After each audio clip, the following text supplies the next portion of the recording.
Bonjour à tous, on se retrouve comme d'habitude aujourd'hui pour faire le point sur le JT Foot JTOM. Il y a quelques informations surtout du côté de l'actualité de l'OM et un petit peu du côté de l'actualité footballistique que j'aimerais en parler avec vous.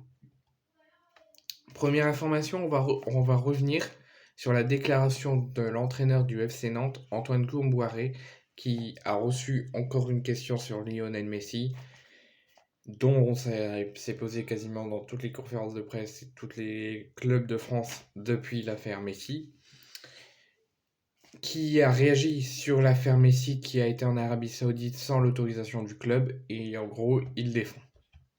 Donc il nous dit, on s'acharne sur Messi, et ça m'énerve quand j'entends des mecs qui me disent Messi ne court pas sur le terrain, mais j'en ai rien à foutre. Moi, Messi, on n'y touche pas. Si j'avais Messi, je lui dirais tu restes devant, tu cours jamais, tu défends jamais.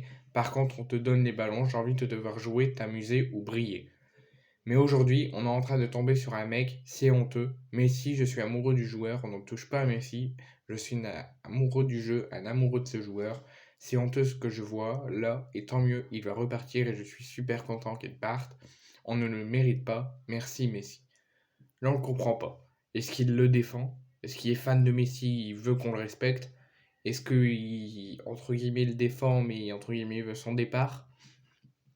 En tout cas, entre guillemets, il sait que c'est bientôt la fin de carrière de Messi et il veut qu'on laisse Messi s'amuser, briller pour la fin de sa carrière. Deuxième info, et là c'est une info surprenante.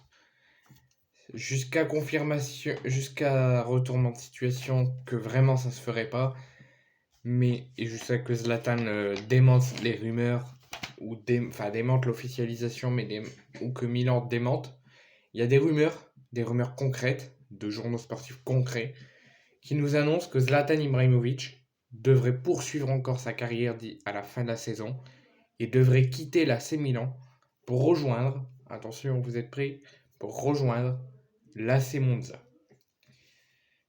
Il est en fin de contrat, je sais plus quand il est en fin de contrat, mais je crois que c'est à la fin de la saison, donc il ne devrait pas poursuivre à Milan.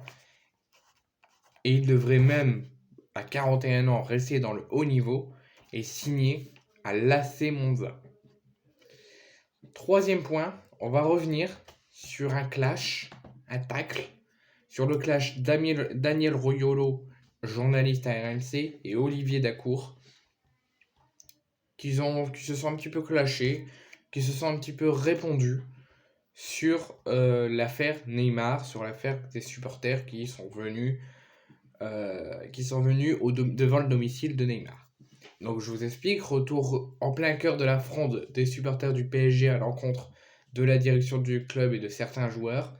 Daniel Ruyolo a livré son avis sur ces scènes de contestation des supporters du PSG, ce qui a eu le don d'agacer Olivier Dacour, qui l'a interpellé sur les réseaux sociaux. Après la contestation, maintenant place désormais aux échanges d'amabilité sur les réseaux sociaux. Suiveur assidu du Paris Saint-Germain, Daniel Riolo, journaliste de RMC Sport, n'a pas manqué l'occasion de la fronde des supporters parisiens pour livrer son avis sur le sujet. Le polémiste-star de RMC Sport, qui milite contre certains comportements et joueurs parisiens, a saisi l'opportunité pour envoyer un message au sujet de la contestation des fans des Rouges et Bleus. Donc voici ce qu'il dit.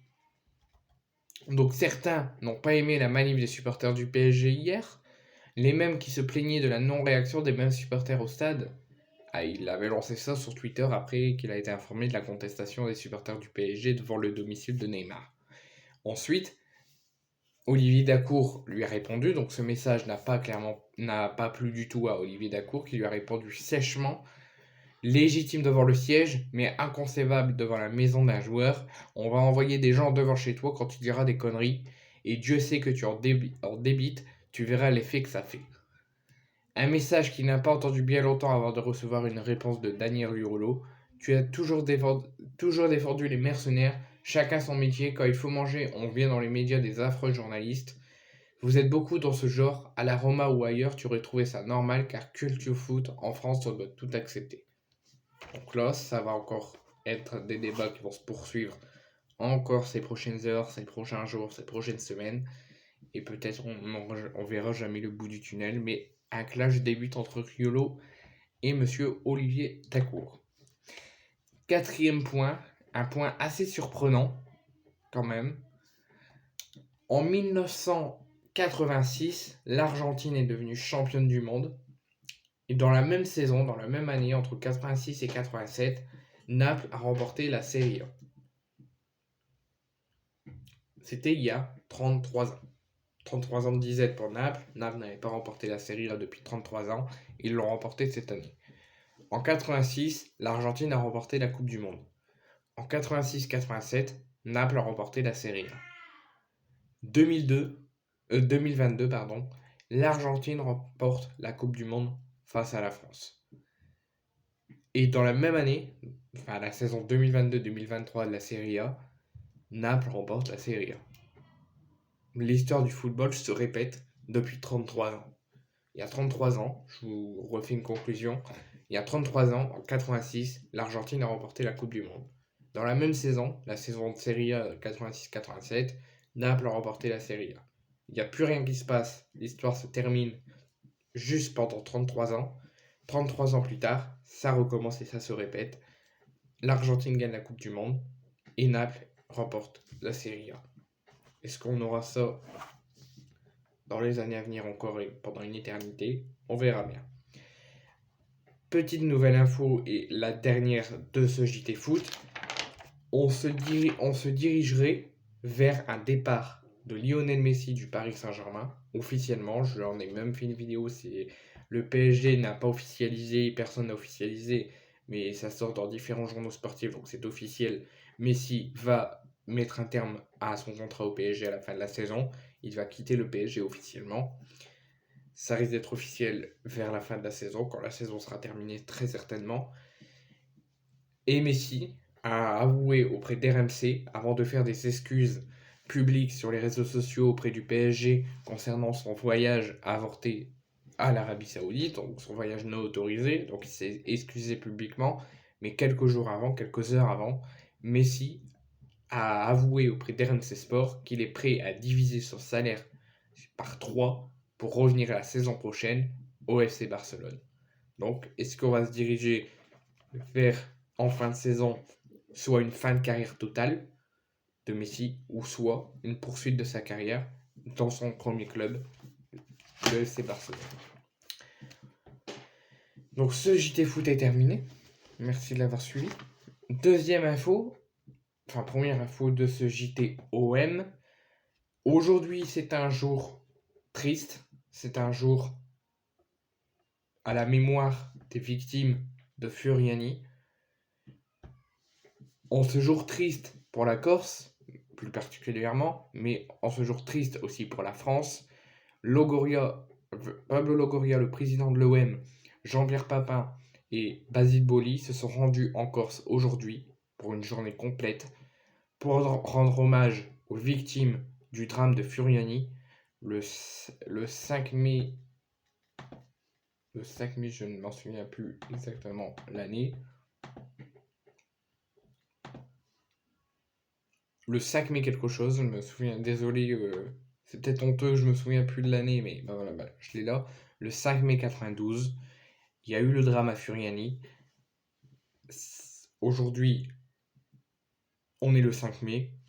L'OM, Longoria, Papin et Boli ont voulu rendre hommage en se rendant en Corse pour rendre hommage aux victimes. Deuxième info, on est le 5 mai, c'est un jour triste, un jour mémorable, mais surtout, c'est que le 5 mai 2010, l'OM remportait la Ligue 1. Deuxième info, l'OM serait intéressé et a même prévu de venir au renseignement du milieu de terrain de Toulouse, Branco van den Bomen, âgé de 27 ans. Branco van den Bomen est en fin de contrat en juin prochain, soit à la fin de la saison, et l'OM souhaiterait à la fin de la saison s'approcher de la direction de Toulouse pour y venir au renseignement. Peut-être une possible prochaine recrue pour l'OM. Troisième info, donc comme je vous l'ai dit, aujourd'hui est un jour compliqué, est un jour triste pour la France et pour la Corse. Donc accompagné de Bernard Cassoni, le président olympien, son conseiller et l'ambassadeur du club marseillais. Donc comme je vous le disais, aujourd'hui est un jour triste pour la France, pour la Corse, plus particulièrement pour la Corse, parce qu'en ce jour spécial, déjà pour l'OM, le 5 mai 2010, l'OM avait remporté la Ligue 1. C'est une grande chose pour l'OM, mais plus particulièrement, et la chose plus importante, c'est qu'aujourd'hui était un jour compliqué et un jour triste pour la Corse. Le 5 mai 1992 avait lieu le terrible drame au stade de Furiani à Bastia. C'est pour ça que jusqu'à récemment, je crois jusqu'à cette année ou l'année dernière, il n'y avait aucun match qui se jouait à Furiani. Là, plus récemment, les matchs ont pu se rejouer à Furiani, mais aucun match ne devait avoir lieu le 5 mai.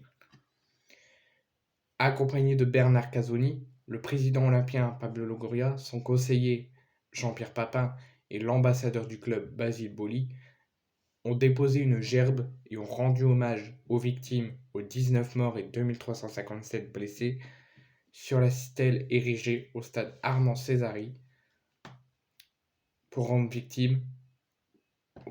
hommage aux victimes de ce drame.